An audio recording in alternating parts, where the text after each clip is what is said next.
할렐루야, 행복한 정시 기도 시간입니다. 우리의 근본이 뭐냐? 세상에서는 근본 치료를 할 수도 없고 알지도 못하고 방법도 없습니다. 근데 하나님은 우리의 근본이 뭐냐? 그래서 여러분이 가지고 있는 문제와 사건과 이런 것들이요, 여러분에게 생긴 것이 아니고요, 여러분의 어떤 환경이나 부모로부터 온 것이라고 생각하는데 그게 큰 착각이에요. 어떤 문제들은요, 지도자가 잘못됐다고 하는데 그게 큰 착각이에요. 원래 근본이 그렇게 되어 있는 거예요. 원본을. 근본을 잃어버리고 근본이 잘못되면 오늘의 모든 어떤 문제는 몸부림해도 안 되는 거예요. 창세기 1장 27절, 28절을 보시면 하나님이 자기 형상 곧 하나님의 형상대로 사람을 창조하시되 남자와 여자를 창조하시고 하나님이 그들에게 복을 주시며 하나님이 그들에게 이르시되 생육하고 번성하고 땅에 충만하다 땅을 정복하라 바다의 물고기와 하늘의 새와 땅에 움직이는 모든 생물을 다스리라 하시니라. 이게 창조 원리요. 이게 모세 오경에 나타난 창조 질서예요. 모세가 왜 이스라엘 백성들의 최고의 추앙을 받는 사람이냐? 그분이 출애굽을 했기 때문이 아니라 그분이 모든 걸 알고 있었다는 거예요. 모세 오경이라는 말, 이것은요 아무나 쓰는 게 아니에요. 비록 80이 되었지만요, 그는요 애굽에서 최고의 학문을 가지고 있는 사람이고 그는 왕궁에서요 모든 것을 배웠던 사람이에요. 그렇기 때문에 이 모든 것을 보기 시작한 거예요. 물론 애굽에 있을 때 그걸 다 배웠다는 건 아닙니다. 학문적인 기틀이 다 있겠다는 거예요. 세상 학문의 한계를 아는 거예요. 그는 모리아산에서요 하나님의 음성을 듣고 하나님의 미션을 받은 날부터 모든 걸 깨닫기 시작했어요. 모세 오경의 요점 첫째는 창세기 뭐냐면 창조 질서, 하나님의 형상을 따라 우리가 하나님의 자녀로 지음을 받고 정복하고 다스리라. 이게 창조 질서예요. 근데 이것을 어디서 깨뜨렸냐? 마귀가 창세기 3장 사건 여기에서 시작됐다는 걸 모세는 정확하게 얘기해 주고 있는 거예요. 그래서 인간이 하나님의 말씀을 떠나서 그때부터 죽음이 오고 그때부터 멸망이 시작됐다는 것을 이 파괴의 원인을 얘기해 주는 거예요. 그뿐만 아니라 창세기 3장 15절 여인의 후손이 오면 모든 문제를 해결된다. 아담과 하와가 이 여인의 후손, 이 말을 듣고 해답을 얻은 거예요. 그가요, 여인의 후손이 뱀의 머리를 상할 것이다. 그러면 우리는 죽지 않는다는 걸 알았고 우리는 하나님 앞에 돌아갈 수 있는 길이 있다는 걸 알고 우리의 원수 마귀의 그를 결박하고 무능하게 할 능력이 있다는 것을 아는 거죠. 여인의 후손이 누구십니까? 예수 그리스도. 그러면서 두 번째 출애굽을 하면서 창세기 출애굽기 3장 18절 희생 제물을 드리도록 하라. 희생 예배를 하게 하라. 피제사를 드리게 하라. 그게 영육 간의 해결하는 길이에요. 우리의 죄와 사망의 법에서 운명에서 사탄에게서 저주에서 빠져나올 길은 피밖에 없거든요. 피제사를 드리는 방법만이 우리의 영육 간에 회복하는 거예요. 그것을 구원이에요. 여기서 치유, 여기서 구원 정도가 아니에요. 출애굽하면서 그는 언약궤와 삼절기를 주시고요. 거기서 성막을 짓게 만드는 거예요. 이것은 치유하는 거예요. 그래서 그들이 근본 문제를 해결하게 되고요. 그래서 레위기를 쓰면서 예배를 회복해라. 예배는요 하나님의 질서를 회복할 뿐만 아니라 우리 상한 심령과 병든 것을 고치는 모든 것이 예배 절차예요. 오직 예수 그리스도. 번제를 드리고 또 화목제를 드리고 그 다음에 속죄제를 드리고 속건제를 드리고 소제를 드리고 위임식을 하면서 제사장의 위임식을 하면서요 모든 것을 다 해결하는 거예요. 그때 예배 회복이에요. 그것이. 그래서 사랑하는 여러분, 예배 회복이 모든 거예요. 레위기 7장 37절에 보면요 모든 예배의 그것을 모두 다 한마디로 얘기해 놓은 거예요. 예배, 안식일을 기억하여 예배를 회복하라. 그리고 나서 이제는 현장 문제죠. 예배를 문제의 원인을 알고 해답을 알고 그리고 예배를 회복한 사람이 현장을 가는 거예요. 민수기는요 드디어 광야 40년을 들어가는 거죠. 근데 중요한 것은 뭐냐? 어디로 가는 거예요? 가나안 땅으로. 미션. 여러분, 가나안 땅. 그 당시에는 가나안 땅이었어요. 지금은요 세계복음화예요. 그게 우리에게 주신 미션입니다. 미션을 아는데 미션이 흔들리지 않게 하고 다른 것, 세상에 애굽에서 들어온 것, 광야에서 드린 것, 세상에서 얻은 것 다 버리라는 거예요. 가나안 땅을 가는데요. 이미 군대 조직 다 했지만서도 성막 완성했는데도 불구하고 11장에 민수기 11장에 다베라 사건이 있고 원망불평하고 12장에 이게 뭡니까 모세에 대해서 아론하고 그냥 미리암이 또 대적을 했다가 문둥병이 오고 13장 14장을 보니까 어떻게 됐습니까? 가나안 땅을 정탐하라고 그랬거든요. 가나안 땅을 정탐하는데 돌아와서는 우리는 갈 수 없다. 우리는 약하다. 우리는 메뚜기 같다. 이런 보고를 하는 거죠. 누구를 바라본 거예요? 육신을. 언약을 버린 거예요. 미션을 잃어버린 거예요. 가나안 땅까지 분명히 모세에게 처음 준 메시지가 있었잖아요. 내가 내 백성을 가나안 땅까지 데리고 가겠다 이게 약속한 거예요. 그렇죠. 7 족속을 멸하고 거기까지 갔다고 하나님의 언약과 미션을 버려버린 거예요. 내 생각, 세상에서 얻은 것, 나의 무능력 다 버려야 돼요. 이거 안 버리니까 광야 40년에 사망길이 열려버린 거 아니겠습니까? 그래서 이제는 신명기는요, 안 되겠다.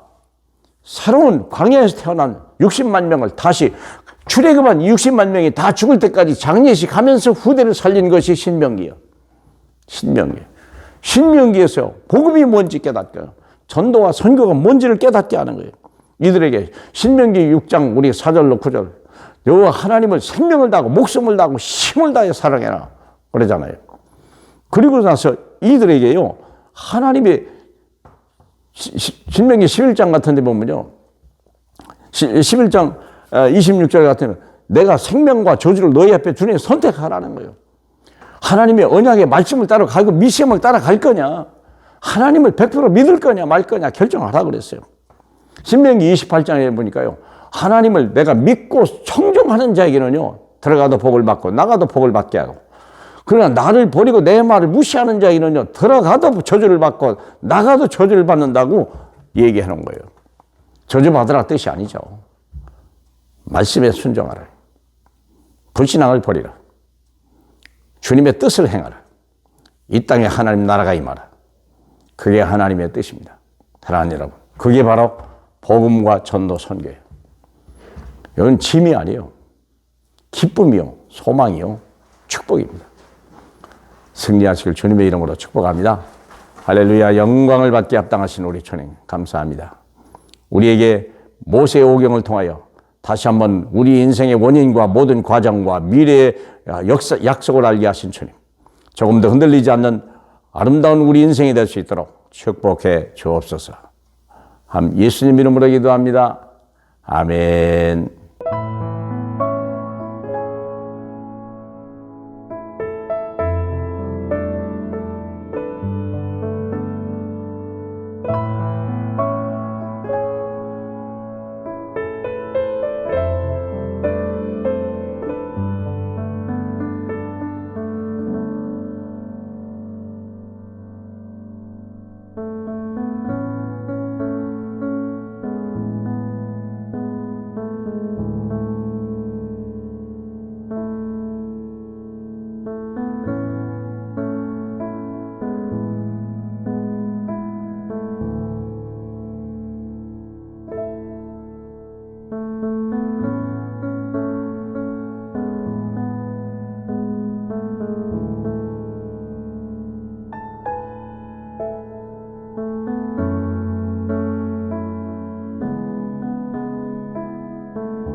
네.